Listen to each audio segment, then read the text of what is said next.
Hola, soy Verónica Insausti y esto es Disputa Económica, un espacio donde analistas del movimiento social y personas críticas al modelo neoliberal compartirán sus posiciones sobre temas coyunturales de economía política. Esta semana reaparecieron los efectos catastróficos del Fondo Monetario Internacional en la región. Después de 10 años, asoma esta herramienta de dominación hegemónica sobre Argentina, Haití y Ecuador. En el país andino, luego de la imponente manifestación popular contra las condiciones económicas impuestas por el FMI, el gobierno de Lenín Moreno tuvo que retroceder.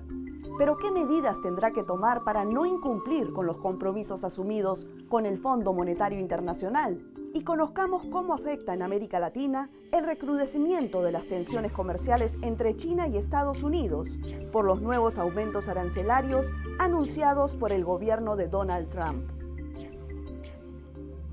El último aumento de 112.000 millones de dólares en los aranceles ha provocado que casi todos los productos que se importan de China a Estados Unidos, en especial los tecnológicos, sean más caros para el consumidor final. ¿Hasta dónde va a llegar esta guerra que va más allá de lo comercial? Óscar Ugarteche, coordinador del Observatorio Económico Latinoamericano, OVELA, nos da pistas sobre esta interrogante. El problema entre Estados Unidos y China es un problema tecnológico, es un problema de liderazgo tecnológico de parte de China en las ramas de telecomunicaciones con la red 5G, automóviles eléctricos, cambio de matriz energética a energía limpia, celulares y telecomunicaciones.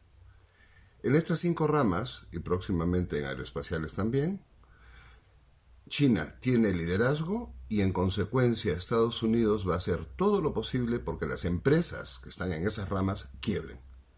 Ese es el objeto de la guerra. Las guerras tienen como objeto derrotar al adversario, ningún otro objeto, derrotar al adversario. Y mientras tanto harán todo lo posible por derrotar al adversario, incluido hacer treguas, hacer pequeños acuerdos para luego hacer embestidas más fuertes. De manera tal que las consecuencias de eso se van a repercutir en una mayor presencia de China en América Latina. Porque en la medida en que el mercado estadounidense se les va, van a buscar otros mercados dinámicos. Y América Latina es uno de esos. Gracias, Óscar.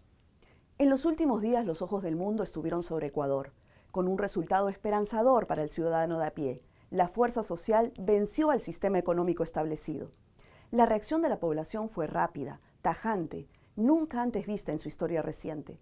Comenzó como un paro de transportistas, luego se plegó el movimiento indígena, uno de los más consolidados de la región, y finalmente la ciudadanía entera, mostrando al mundo cómo se respeta la soberanía de un pueblo. El gobierno tuvo que retroceder por ahora, pero ¿qué es lo que tiene que negociar en paralelo con el FMI para dejar sin efecto el decreto 833? Pablo Iturralde, del Centro de Derechos Económicos y Sociales del Ecuador, nos da su opinión. ¿Qué necesita el gobierno negociar con el FMI para eliminar el decreto 883? Pues necesita encontrar 1.500 millones de dólares que sustituyen el subsidio. Esto puede parecer una cantidad grande, pero las alternativas existen. Nosotros hemos propuesto impuestos a los importadores, impuestos al sector más rico de la población. Y quizás la propuesta más importante es permitir que el Banco Central del Ecuador pueda coordinar con el gobierno central, para que el gobierno se pueda financiar, el Estado se pueda financiar con recursos propios. Esto ayudaría a que no tenga que recurrir al Fondo Monetario Internacional, a acceder a crédito con tasas de interés bajas y mejores condiciones. Sin embargo, es muy difícil que el FMI acepte. ¿Por qué? Porque el FMI está concentrado en que sean las clases trabajadoras, las familias trabajadoras, los sectores populares y la clase media quien pague los problemas de la economía ecuatoriana. Yo creo que esta medida, el decreto 883, no se puede eliminar aisladamente. La eliminación del subsidio responde a un paquete que tiene que ser rechazado. Las manifestaciones se han visto en la necesidad de pedir el retiro del decreto debido a la gran represión. Pero en las calles lo que la gente estaba sosteniendo era un rechazo a todas las medidas y al acuerdo con el Fondo Monetario Internacional. Eso es lo que les puedo contar. Gracias, Pablo. No solo Ecuador fue víctima del Fondo Monetario Internacional. Los gobiernos de Haití y Argentina también apostaron por el regreso al pasado, a los tiempos en que se aceptaban todas las condicionalidades del FMI. ¿Qué implicancias tienen estos acuerdos para el ciudadano de a pie? Patricia Miranda de Latindad Bolivia nos explica en detalle. El problema de acudir a los fondos de esta naturaleza con el FMI es que implican programas con políticas de austeridad que tienen que aplicarse en los países. El enfoque de estas políticas, como hemos visto en los recientes casos, genera impactos económicos y sociales muy fuertes. Y básicamente son aplicaciones de reformas laborales con la flexibilización laboral que terminan atentando contra los derechos de los trabajadores, reformas tributarias que en la mayoría de los casos los países acuden a realizar reformas a sus sistemas con un enfoque regresivo, afectando principalmente a la población más vulnerable, sin tomar en cuenta y sin aplicar otras medidas que, por ejemplo, vayan en contra de los incentivos y privilegios fiscales del sector corporativo. Parte de estas medidas también es solucionar problemas económicos con una mayor deuda, como vemos en el caso de Argentina, que ha tenido un desembolso histórico, un acuerdo con un préstamo históricamente alto para el Fondo Monetario para nuestra región, pero que ahora, ante la situación por la que atraviesa Argentina, va a necesitar también un proceso grande de reestructuración de su deuda. Este tipo de políticas han generado ya en Latinoamérica los impactos económicos y sociales que conocemos y que vemos que están retornando. ¿A qué otras fuentes de financiamiento pueden acudir los países?